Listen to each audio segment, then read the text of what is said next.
আসসালামু আলাইকুম। নবম দশম শ্রেণীর মাধ্যমিক বাংলা ব্যাকরণ বইয়ের পূর্ণাঙ্গ লেকচার সিরিজের আজকের প্রথম ক্লাস।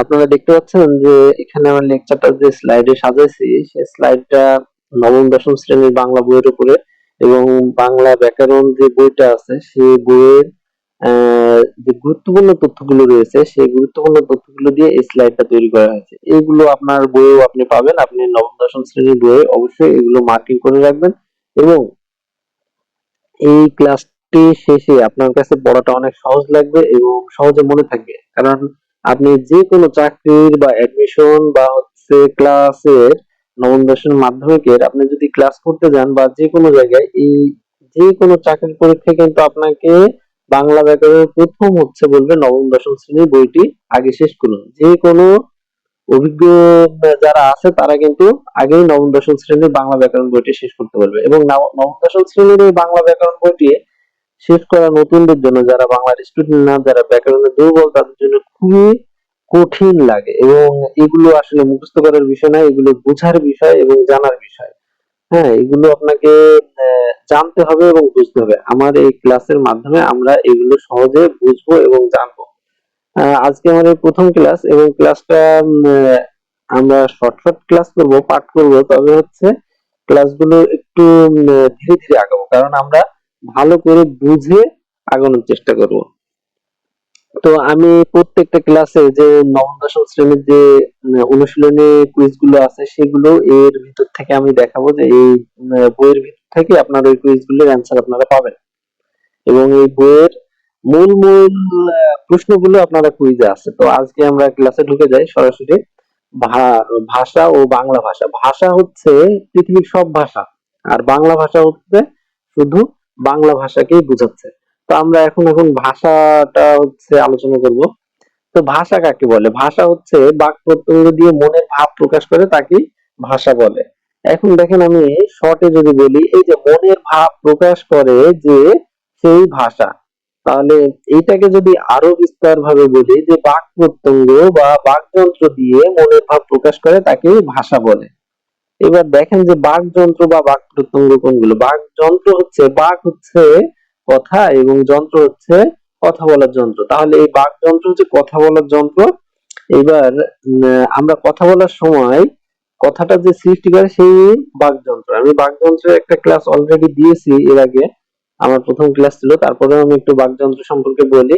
আমাদের কথা বলার সময় আমাদের ফুসফুস থেকে যে বাতাসটা বের হয় সেই বাতাস আমাদের বিভিন্ন স্থানে বাধাপ্রাপ্ত হয়ে বা বাধাপ্রাপ্ত না হয়েও বাতাস বিভিন্ন স্থান দিয়ে বের হয়ে কিন্তু শব্দ তৈরি করে, এই ধ্বনি তৈরি করে। তো দেখেন, এই যে ফুসফুস থেকে বাতাস বের হয়, ফুসফুস বাকযন্ত্র। তারপরে হচ্ছে এই যে গলনালী দিয়ে বাতাস বের হয়, মুখ বিবর দিয়ে, কণ্ঠ, তারপরে জিভে স্পর্শ করে সেই বাতাস, কণ্ঠনালী দিয়ে বাতাস বের হয়। তারপরে হচ্ছে তালু, এটা হাতের তালু না কিন্তু, এটা হচ্ছে মুখ গহ্বরের ভিতরে। এই যে মুখ বিবর, মুখ বিবর মানে মুখের ভিতরের অংশ, এবং এই তালুটা হচ্ছে মুখ বিবরের ভিতরে যে উপরে শক্ত শক্ত আমার হচ্ছে উপরের মাড়ির দাঁতের সাথে যে শক্ত তালু আছে সেইটাকে বলা হচ্ছে তালু। তারপরে দাঁতে স্পর্শ করে এই বাতাস, তারপরে কিছু বাতাস নাসিক বর্ণগুলো উচ্চারণের সময় নাক দিয়ে বের হয়।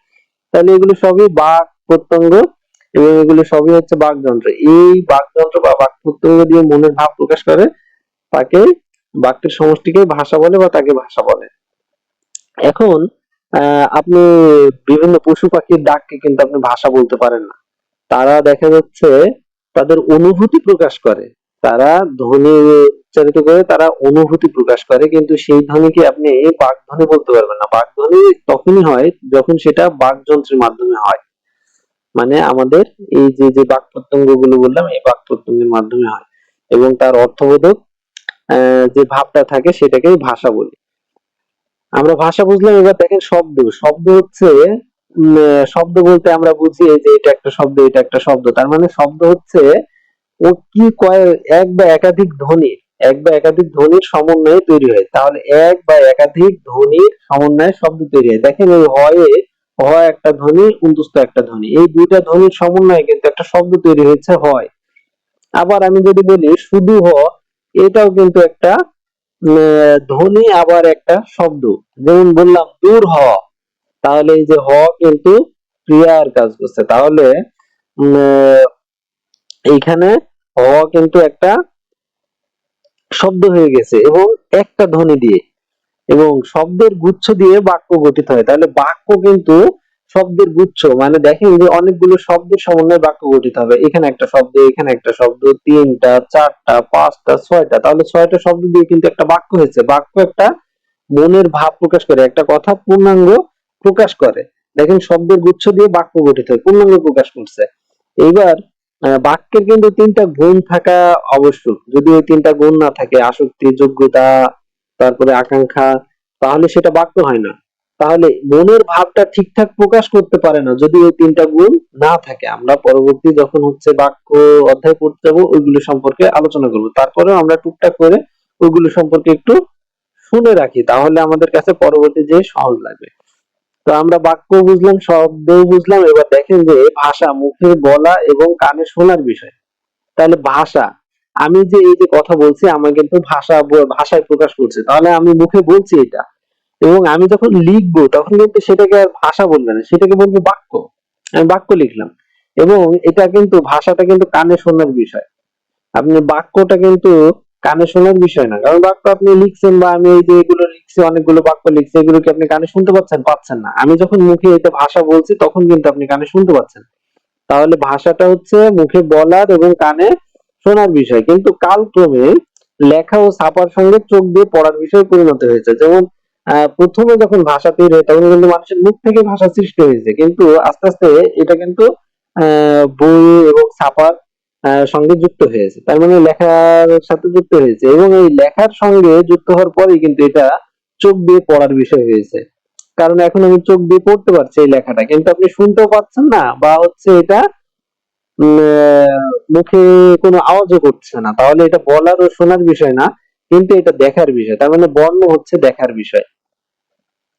এরপরে যদি আমরা পরের স্লাইডে যাই, দেখেন যে এখানে একটা কুইজ আছে, বর্ণের সঙ্গে কোন ইন্দ্রিয়ের সরাসরি সম্পর্ক আছে। এই কুইজটা কিন্তু আমার দেওয়া নাই, এটা আপনার অনুশীলনী বই আছে, আপনার অনুশীলনী কুইজ। তাহলে বর্ণের সঙ্গে কোন ইন্দ্রিয়ের সরাসরি সম্পর্ক আছে, একটু আগেই বললাম বর্ণের সঙ্গে কোন ইন্দ্রিয়ের, চোখের সম্পর্ক আছে। কারণ বর্ণ আমরা কান দিয়ে শুনতে পাই না, বর্ণ আমরা নাক দিয়ে ঘ্রাণ নিতে পারি না, বর্ণ আমাদের জিভ দিয়ে তৈরি হয় না, ধ্বনি তৈরি হয় জিভের সঙ্গে সক্রিয় সম্পর্ক ধ্বনি। কিন্তু আমাদের বর্ণের সঙ্গে আমরা বর্ণ, এই যে অনেকগুলো বর্ণ আছে আমরা দেখতে পাচ্ছি, তার মানে চোখের সম্পর্ক রয়েছে।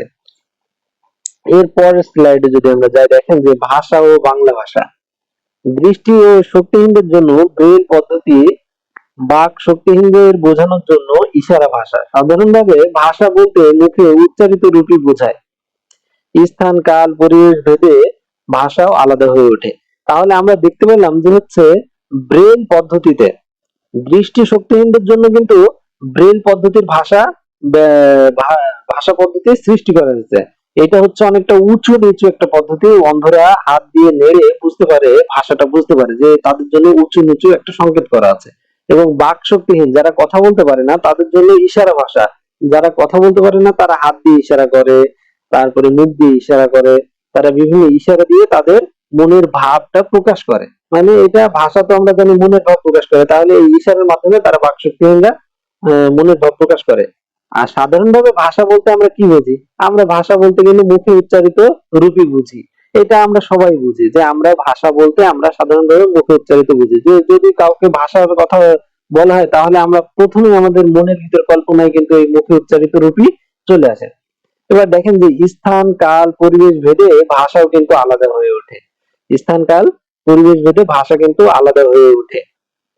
এক স্থানের ভাষা কিন্তু আর এক স্থানের সাথে, যেমন হচ্ছে বাংলাদেশের ভাষা কিন্তু আপনি ইংল্যান্ড বা ইন্ডিয়া বা মায়ানমার তাদের সাথে কিন্তু মিল নাই।